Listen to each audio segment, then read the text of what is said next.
Hello, তো এবার নিয়ে চলে এসেছি দ্বিতীয় পর্ব। আমাদের সমস্ত কিছু তো আগেই রেডি করে রেখেছিলাম।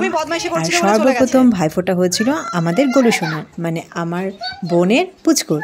হ্যাঁ, ওকে আমার দুই মামি ফোঁটা দিয়েছিল। ওর কাছে ফোঁটা বলতে মেন আকর্ষণ হচ্ছে গিফটগুলো, তাই ওইগুলো নিয়েও খুবই খুশি। তারপর দিদুনকে দিয়েছিল, দিদুন ভাইকে ফোঁটা দিয়েছিল, আর আমার বড় মামি দিয়েছিল আমার ছোটো মামাকে।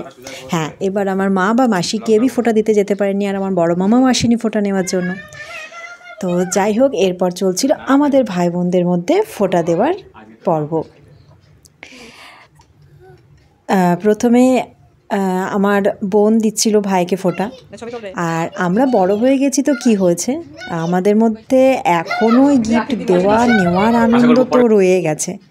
গিফট পেতে কার না ভালো লাগে। তো এবার আমি শুরু করে দিয়েছিলাম ভাইকে ফোঁটা দিতে।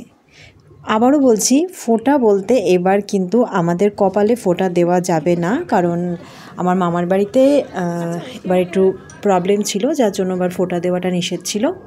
তাই ফোঁটা দেওয়া নিষেধ তো কী হয়েছে, আমাদের এবারের মেন ফোঁটা বলতে ছিল খাওয়া দাওয়া, ফটো তোলা, গিফট দেওয়া নেওয়া আর অফুরন্ত আনন্দ। হ্যাঁ, যেটার কোনো খামতি হয়নি।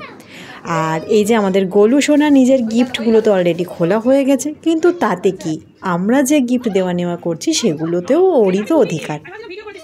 তাই সমস্ত গিফটগুলো নিয়ে ওর খুলে দেখা, এই যে আনন্দটাই ওর আলাদা, মানে এত এক্সাইটমেন্ট আর কি বলবো। আর এই যে আমাদের ভাই বোনদের মধ্যে এই খুনসুটি, এই যে ফোঁটা দেওয়ার আনন্দ মজা, এই সব কিছু যেন সত্যি নিজেকে বাঙালি হিসাবে এই জন্যই মনে হয় গর্বিত মনে হয়। এই যে এবার চলছিল আমাদের ফটো তোলার পর্ব, কিন্তু তাতেও বারবার ফটো বাম করে দিচ্ছিল আমাদের সকলের প্রিয় গোলু সোনা। হ্যাঁ বাবা, ওর কাজ তো সেটাই, তাই না?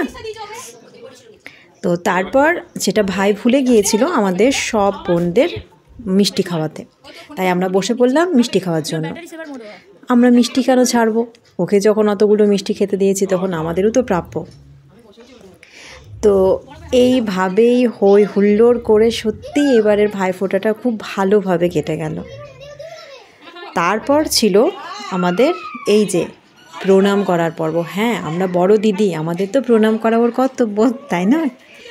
আর এই যে ছোট, তাই একে হ্যাঁ প্রণাম করার জন্য তো আমরা সবাই মিলে রাজি করিয়েছিলাম যে হ্যাঁ প্রণাম করো, তো আবার সাষ্টাঙ্গে। তো এই খুনসুটি, এই আনন্দ, এগুলোই যেন রয়ে যায়। তাই আসছে বছর যেন আবার হয়।